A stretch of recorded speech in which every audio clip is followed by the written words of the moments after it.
কোরআনে কারীম জানিয়েছে ফাইদা ক্বারাআতাল কুরআনা ফাস্তাইয বিল্লাহি মিনাশ শাইতানির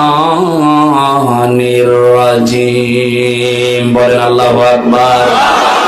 এখান থেকে একটা মাসলা জেনে রাখবেন, পৃথিবীর কোন ইবাদতে আউযু বিল্লাহ না পড়লে ইবাদত হবে না এমন আমি কোরআন হাদিসে পাইনি। কিন্তু কোরআন পড়তে গেলে আউযু বিল্লাহ না পড়লে আপনার কোরআন পড়া তো হবেই না, আরো গুনাহ হবে। কেন? কারণ দুনিয়ার কোন ইবাদতে শয়তান মানুষকে এত ধোঁকা দেয় না কোরআনের কাছে আসলে যত ধোঁকা দেয়। শয়তান ভালো করে জানে কোরআনের কাছে যদি মানুষ আসে আর আল্লাহ যা বলতে যায় মানুষ যদি বুঝে ফেলে, তাহলে আমি শয়তান করব কোথায়? ওর শয়তানি করার রাস্তা বন্ধ হয়ে যাবে। এই জন্য সবচাইতে বেশি ধোঁকা দেয় কোরআনের কাছে আসলে।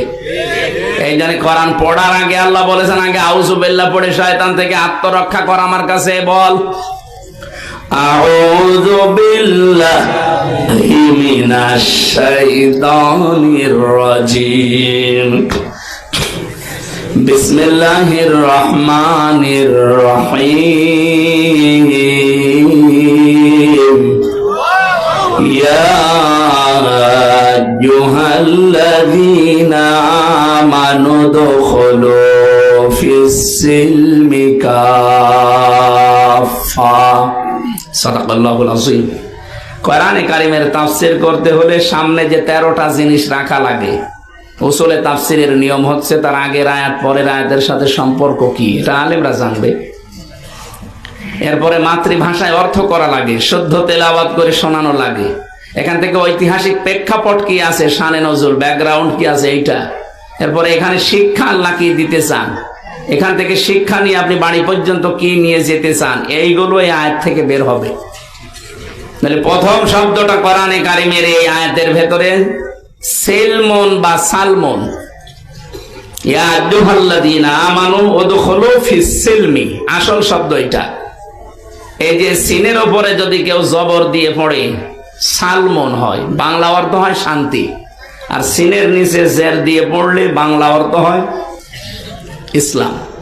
আল্লাহ এখানে ইমানদারকে ডাক দিয়ে শান্তিতে প্রবেশ করো না ইসলামে প্রবেশ করো? ইসলামে। খুব ভালো করে শুনবেন, যত অ্যাক্টিভ হবেন এখান থেকে কিছু বের করতে পারবেন। আমরা সব বাদ দিয়ে দিচ্ছি, কারণ আমার রাত 10টার পরে জেগে থাকা নিষেধ। তারপরও আরেকটা অনুষ্ঠান আছে আমার এক স্যারের, এই জন্য খুব তাড়াতাড়ি যত তাড়াতাড়ি শটে পারা যায় এটা আমি সামারাইজ করে বুঝিয়ে ওই জায়গায় পাবনা আটঘরিয়া।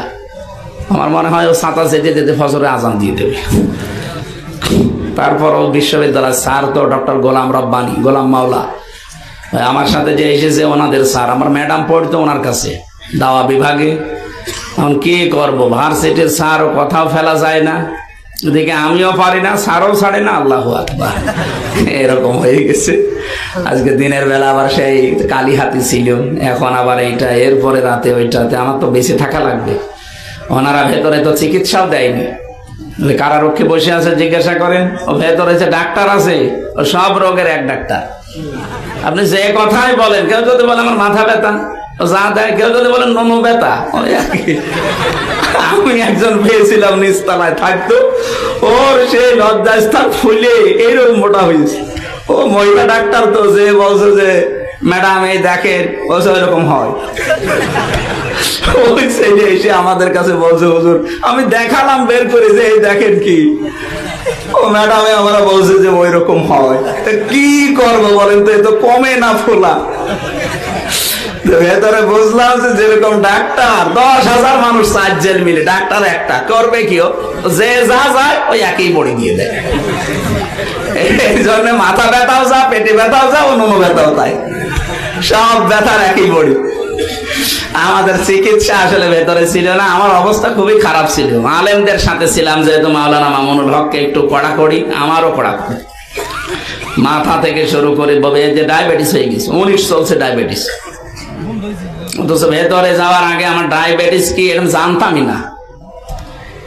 রোগ শোক গুলোতে ডাক্তার এখন বারবার বলছে আপনি রাত জাগবেন না, সর্বোচ্চ রাত 10টা 10:30টায় ঘুমিয়ে পড়েন, না কিন্তু আবার অসুস্থ হয়ে যাবেন। 10 দিন হাসপাতাল পড়েছিলেন। কিন্তু আপনারা তো তোলেনি দেরি করে।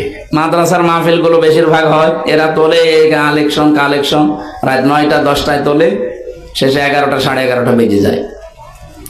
আগামীতে মনে করছি আল্লামা সাইদি সাহেবের মতো নিয়ম করে নিব, মাহফিল নিলে এসার পরে তুলে দেবেন, রাত 10টায় মাহফিল শেষ। এটা যদি কেউ করতে পারে তার মাহফিল দেব, তাছাড়াও ছাতা দিয়ে। আমার তো বেঁচে থাকা লাগবে, যে গরু দিয়ে চাষ করে খাবেন, গরুই যদি মরে যায় কি করে চাষ করবে? এই জন্য আমার বাঁচা লাগবে। আমি সামারাইজ করছি, তাফসির করতে গেলে 1-2 ঘন্টা 5 ঘন্টা না, যত কথা এক একটা শব্দে, যার যত যোগ্যতা বেশি সে তত তথ্য ওখান থেকে বের করতে পারবে।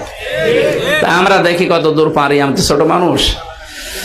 আল্লাহ ডাক দিয়েছেন এখানে ইমানদারকে, কোনো বেঈমানকে ডাক দেননি। এই জন্য বেঈমান যদি থাকেন আপনি চলে যান, কারণ আপনার জন্য এটা না। ওই যে 2জন চলে যাচ্ছে বেঈমান, বেঈমান 2টো চলে যাচ্ছে, ওদের জন্য যেহেতু আজকে না হয়, আবার বসে পড়িস। বসেন বসেন।